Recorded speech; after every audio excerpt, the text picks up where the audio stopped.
Look who it is. Bryce Young's in the house. What's up, man? I want to officially mic rolling. Introduce Bryce Young and Rico Dowdle to the show. Rico Dowdle, what's up, man? Hey, nice to see you, man. Appreciate you right off the bat. Now, we're going to have special guests stopping by all week. You never know who's going to stop by. And as the week goes on, it gets crazier and crazier. So thank you guys for your time. I appreciate you being here with Bounty. We'll talk about that. But first, you guys came up together.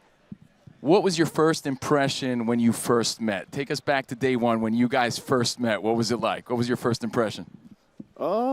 I was like, this is cool, pretty cool guy. The first time I seen him, I'm like, but yeah, we instantly clicked when I first met him. You know, I told him, my first thing I said to him was like, I'm his uncle or something crazy off the wall like that. I think that's the first thing I ever said to him. But yeah, no, it was cool. Great. So you're his uncle. He's Unc now, I guess. He gave himself the title. I try to be cordial and not fully Unc him. Yeah. I mean, he kind of just owned it. So I guess I get to say it. And after Unc is elder, right? So then that's the next stage of life, I guess. The elder. Let me ask you, Bryce, when you're a young man and you're a quarterback, is it your job or the young guys to introduce themselves to you? When you're Bryce Young, quarterback of the team, some guy, free agent, rookie comes in. I heard Tom Brady say that he thought it was his responsibility back in there to go up to everyone. Do you take that mindset? Yeah, 100%. Yeah. It's on me as a Q and as a leader to make sure that I go and introduce myself.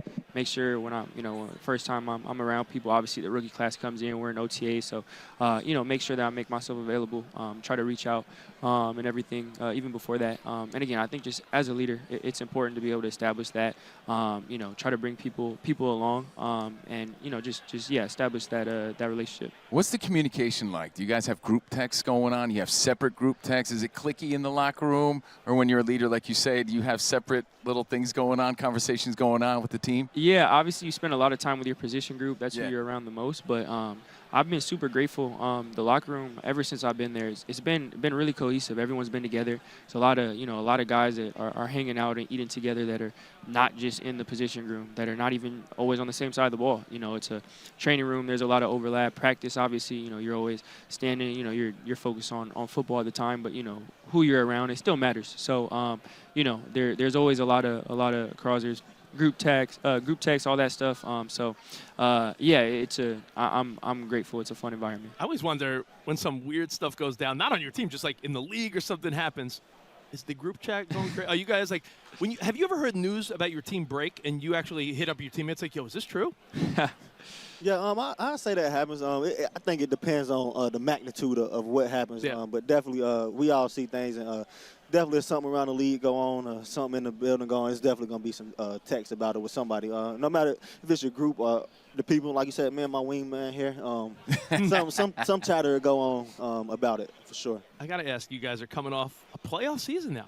Momentum is in the right direction. Is this an off season that you feel like, all right, we took that next step, now we're going to take the next step? Is that the mindset you have right now, or are you like not checked out? Are you checked out of football right now, or are you already thinking about next season? Yeah, I mean, you're never checked out. Yeah. For us, we have to earn the right to take that next step. Mm-hmm. I'm grateful to be in a group of people that we all accept that challenge. We all want to work, and we're able to have a little more success, this year. But we're not entitled to anything next year. It's going to be 0-0. I have all the confidence in the world in this team, in this group, in this unit. But at the end of the day, there's a lot of work that has to be done. We have to continue to have the same hunger, if not more, to push and be better. So I'm excited for that challenge. Rico, I got to ask, have you ever seen this guy more fired up than the wild card game when he ran in that touchdown for 16 yards? No, I mean, I've never seen you that early. Was that the most fired up you've been in the National Football League? I couldn't tell you, to be honest. The thing is, I'd be happy. I'd be excited. in my mind, I'm super fired up, and then sometimes you watch the film or whatever, and you see a clip, and it's like, oh yeah, I did not look as excited as I thought I was. So, for me, I kind of always get that excitement. Touchdown, you were like, oh. I think that might be the most visual fire that he ever looked. Speaking of visual, it's an interesting question. We've asked this before, but when you think back of that memory, do you think the highlight, or do you think from your perspective on the field? Oh, definitely perspective, which I guess is interesting from the outside looking in. Right. Where it's obviously you just see a clip, but definitely from a perspective, I don't see a ton anyway. During the season, you're just watching film. You're going on to the next. You have to kind of be, you kind of have to have blinders on. So I don't see most of that anyway. And even when you do, it's kind of like a reminder of oh, that's cool. And you still think of it from a perspective. I'm sure that's That's at least how I feel. Yeah, that's pretty much, just to piggyback. Yeah, pretty much same thing for me. We got Bryce Young and Rico Dowdle on the Covino and Rich show. Rico, you're running back, but also kickoff returner. Can you tell us what it's like when it's just you and the ball and the night sky in a big moment, man? Like, and do you feel for guys like Xavier Smith on the Rams when, he kind of messed up in the NFC Championship game? Yeah. That's the first thing when you see that ball flying through the air. First thing going through your head is catch it. Do not drop this ball. That's what's going through my head when I'm back there. When I'm seeing the ball coming, I want to make sure I secure that catch first, and then after that, I mean, pretty much your natural instincts take over. Like you playing football from that point on. But the main thing is securing that ball, securing that catch. Yeah, that's what I'm focused on. I think the average person doesn't realize how hard it is That's what I'm saying. to catch a punt or a kickoff because you're running, put it's bouncing around. Some random doofus and put a helmet on him and said, "All right, kick this." I bet you they would drop 8 out of 10. Yeah, I don't want to do it. Punts, I think punts are harder to catch than kickoff returns, though. That's why you don't see me on punt returns. I'm on kickoff return. I do not want to be put in that position. What position, Bryce, do you look at and say, you know what? I'm intrigued by that. Do you feel like what's a position if you weren't a quarterback? Because I'm guessing your whole life you're a quarterback. Yeah, for the most part. Yeah. I don't know. Not too many, to be honest with you. I talk about that all the time. I kind of think about that. It's crazy. I feel like this is one of the rare, really the only sports where, there's such little carryover from position to position. Mm-hmm. Like, I grew up, I played basketball a little bit growing up. And, like, obviously I used to play guard. And, you don't know what it's, you're not a center, but, like, you've played with, like, your little cousin in the backyard. You post him up, you play. Like, it's still kind of the same sport. Like, from what I do, what Rico does, what the O-line and D-line does, it's like if you would put me in that position, I'd have no clue what the first steps are. Like, we all play different sports. So because of that, it's like, there's a little more carryover, but especially in our position, we're definitely a lot more specialized. So it's like, I'm grateful I was able to make it happen as a quarterback. Yeah, there was a tweet that went viral last week. Some dude, like, 12, 13 years ago was like, this Drake May kid's good. And he was 9. And he predicted that when Drake May was 9, like, this kid's going to be great. That's all right. When you were a little kid, was there a moment where you or your family were like, yo, Rico, Bryce, I think we got something here. Do you remember that moment where you were just maybe smoking kids in a race or you were just bigger? Like, what was the moment for you? I say you definitely had those moments. It's just small chatter when you little and growing up and stuff. But you definitely have people to say things like, "Yeah, he's gonna be in the NFL one day." Just because I think you stand out as an athlete. Pretty much everybody in the NFL, they was that. Growing up at a point in time, I feel like they was that guy. Like throughout their whole lives, like going through middle school, high school. Just at some point, you was that guy.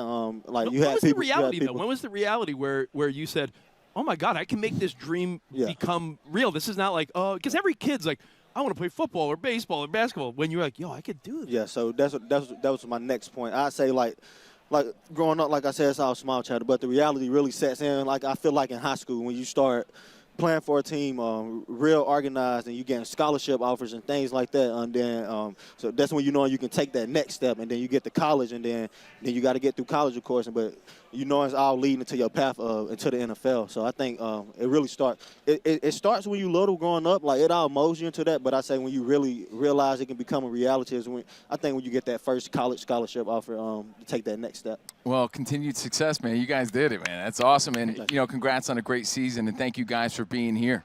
Any big plans for the rest of the week? Yeah, we're excited, excited to enjoy the sights and sounds. Just as fans of the game, excited for the game, excited to watch. And, can't have football without wings, and you can't have wings without bounty. So, we're grateful for that opportunity. So we're excited for the week. Sweet. I was going to say, you got your cardigans, your bounty cardigans on, working the room here. Let me ask you one last thing because I know you got to run. But next year, I feel like big things for Carolina, you guys. Is it interesting that – is there a different pressure when you come into the league as a number 1 draft pick or a guy that worked his ass off and you found the way to the team after being undrafted? Is there – when you're all in the same place, does it matter, or is there like – do you play with a chip on your shoulder, or do you feel a pressure like being a number 1 guy? For me, honestly, I think it's because of that. For me, I'm able to lean on everyone around me. I think it's really unique where we all come from different circumstances. We all come from different schools, from different areas, whatever it may be, but we're all on that same journey. And for me, it's like it's cool to kind of be able to leave that at the door. When you're in the building, we all are just trying to do our 111 on the field. We're all trying to just carry our weight, do our jobs. So I always lean on that, always lean on the support of others. So it's really uplifting for me. Nice. Thank you guys for your time, man. Yep. Same. Yeah. Nah, I say for me, I definitely think it's a little different. You gotta when guys like me, like you said, first pick and first round, and then me like undrafted. I think it's definitely different paths that you got to take. Just because it's a business at the end of the day. But yeah, as far as pressure wise, I wouldn't never really say I felt much pressure. Just got to trust in your work and continue to work. I think it's all about putting the work in and preparing the right way. You never really feel pressure. Just gotta keep chasing your goals. Well, perfect. Continued success, guys. Thank you. Big things next year. And by the way, the guy that works with us, Big Mike, we say who runs this place, the one big Carolina Panthers fan at Fox Sports. So maybe a little. We did this one for Big Mike. Yeah. Of course. Shout out Big Mike, man. Wish he was here. Yeah, Shout out Big Mike. there This one's somewhere. for you, my guy. He's the guy coming in with his Panthers gear on. So thank you guys so much. Thank you guys. Bryce Thank you, Young Bryce. and Rico Yo, Rico, Dowdle pleasure, of man. the Panthers. Thank you. Pleasure, man. Thank you guys for your time. It means a lot.